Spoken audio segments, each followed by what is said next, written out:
यह यात्रा किसके नेतृत्व में हो रही है? नेतृत्व तो कांग्रेस का है, लेकिन इसकी जितनी जिम्मेदारी है वो हाई कमांड ने कुमारी शैलजा को दी है। क्योंकि जी सभी कांग्रेस के विधायक हो या बड़े नेता हो, सभी कहते हैं कांग्रेस एक है, पर यहाँ गुटबाजी देखने को सामने आती है।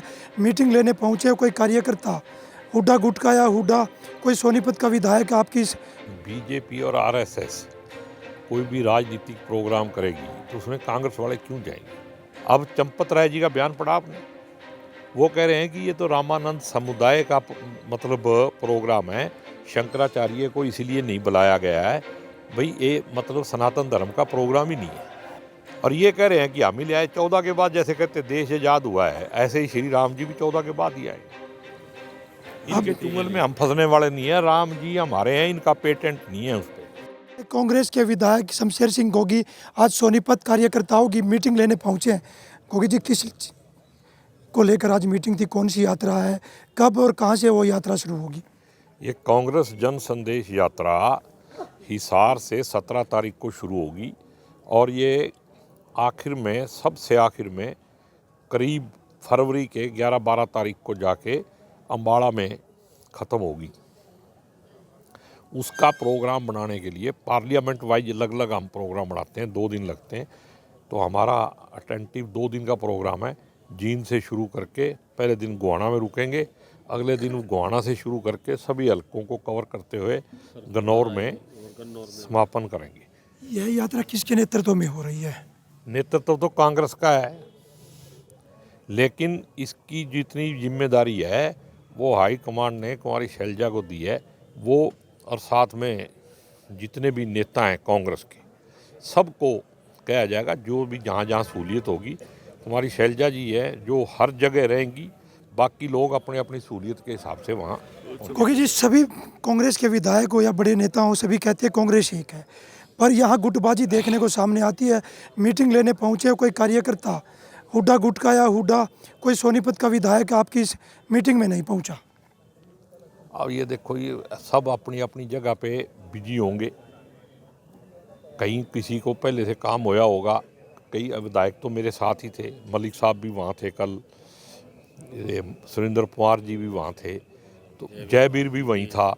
तो वो हो सकता है चंडीगढ़ से जैसे लेट मीटिंग ख़त्म हुई, तो हम तो नज़दीक हैं, हम तो आगे, वो रह गए वहाँ, तो वो थोड़ा लेट हो गई। आपके काफ़ी नेता सोनीपत से हैं, डिप्टी मेयर भी हैं, नगर निगम में वो भी कांग्रेस के हैं, पर कोई हुड्डा गुट का कार्यकर्ता या नेता या नगर निगम वालों को तो मेरे ख्याल में हमने कहा भी नहीं, सूचना भी ना मिली, बाकी लोगों को तो पता। एसआर के ग्रुप और हुड्डा ग्रुप कोई ग्रुप नहीं है। मैं कहता हूँ ये सारे के सारे, कितना ही बड़ा चौधरी हो, कितना ही बड़ा लीडर हो, सारे के सारे राहुल गांधी और खड़गे जी की कांग्रेस में हैं, और एक ही नेता, एक ही कांग्रेस है। सारे कार्यकर्ता हैं, जिसको जो जिम्मेदारी मिलेगी वो जिम्मेदारी आने वाले टाइम में हाई कमांड देगी और वो निभाएंगे। विधायक जी, आप तो कहते हो कि सब एक हैं, ऊपर मंच पे एक है, हरियाणा मंच पे एक नहीं है। नहीं, हरियाणा मंच पे भी एक है। हम तो सारी जगह एक होते हैं और सब मीटिंगों में जाते हैं। कल हरियाणा प्रदेश के प्रभारी ने मीटिंग ली, चंडीगढ़ में बैठक हुई, उस बैठक में आप मौजूद थे।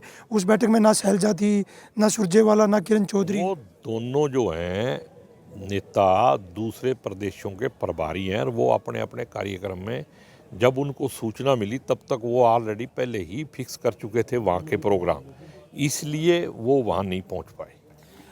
भूपेंद्र सिंह हुड्डा ने बड़ौदा में एक अभी रैली की थी, जन आक्रोश रैली, उसमें कहा था ना रिटायर्ड हुआ हूँ ना रिटायर्ड होऊंगा। उसको किस तरह देखते हो कि एक मौका और चाहते हैं हरियाणा प्रदेश की जनता से मुख्यमंत्री के लिए? नहीं, हमने कब कहा कि वो रिटायर हुए? हमारा सबसे मतलब सीनियर नेता है वो, और उसकी मतलब सेवाओं की बड़ी सख्त कांग्रेस को ज़रूरत है। ऐसी कोई रिटायर होने की ज़रूरत ही नहीं है। क्या जिस तरह से बीजेपी 22 तारीख को श्री राम की प्रतिष्ठा वहाँ पे रखी जाएगी, अयोध्या में सोनिया गांधी या आपके प्रदेश राष्ट्रीय अध्यक्ष वहाँ पे जाएंगे? देखो, ऐसे है, बीजेपी और आरएसएस कोई भी राजनीतिक प्रोग्राम करेगी तो उसमें कांग्रेस वाले क्यों जाएंगे? अगर ये धार्मिक प्रोग्राम होता और हमारे पूजनीय जो शंकराचार्य हैं चारों, वो वहाँ आते, वो प्राण प्रतिष्ठा करते, या जो भी धार्मिक कार्यक्रम था वो करते, तो हम सब जाते वहाँ। फिर अब किस तरह देख रहे हो? बीजेपी ये कह रही है कि हमें निमंत्रण दिया है। बीजेपी कौन होती है निमंत्रण देने वाली? बीजेपी की पार्टी की मीटिंग में हम क्यों जाएंगे? हमारी राजनीतिक विचारधारा जो है अलग है। ये पार्टी की मीटिंग है वहाँ तो राजनीतिक सारा का सारा एजेंडा क्या है? अब चंपत राय जी का बयान पढ़ा आपने, वो कह रहे हैं कि ये तो रामानंद समुदाय का मतलब प्रोग्राम है, शंकराचार्य को इसीलिए नहीं बुलाया गया है। भाई ये मतलब सनातन धर्म का प्रोग्राम ही नहीं है। तो जब वो इस तरीके से खुद ही कह रहे हैं तो हम थोड़ी कह रहे हैं। और कौन का बांटता है इनविटेशन? कौन बांट रहा है? बीजेपी आरएसएस के कार्यकर्ता। अखबारों में छप रहा है कि आरएसएस का पूरा कब्जा है पूरे के पूरे कार्यक्रम पे। तो फिर वो राजनीतिक लोगों का तो राजनीतिक ही माना जाएगा। अगर मैं यहाँ आया हूँ और मैं यहाँ कहूँ मैं तो मत्था टेकना आया यहाँ, कोई मानेगा? चारों तरफ श्री राम ही की जयकारी लग रही है। श्री पूरे राम देश तो हमारे अंदर है। श्री राम तो जब से सृष्टि बनी जब पे धरती पे ही है। श्री राम कोई आज आया है? श्री राम की वजह से ही सृष्टि बनी है। और ये कह रहे हैं कि हम ही ले आए 14 के बाद, जैसे कहते देश आज़ाद हुआ है, ऐसे ही श्री राम जी भी 14 के बाद ही आए।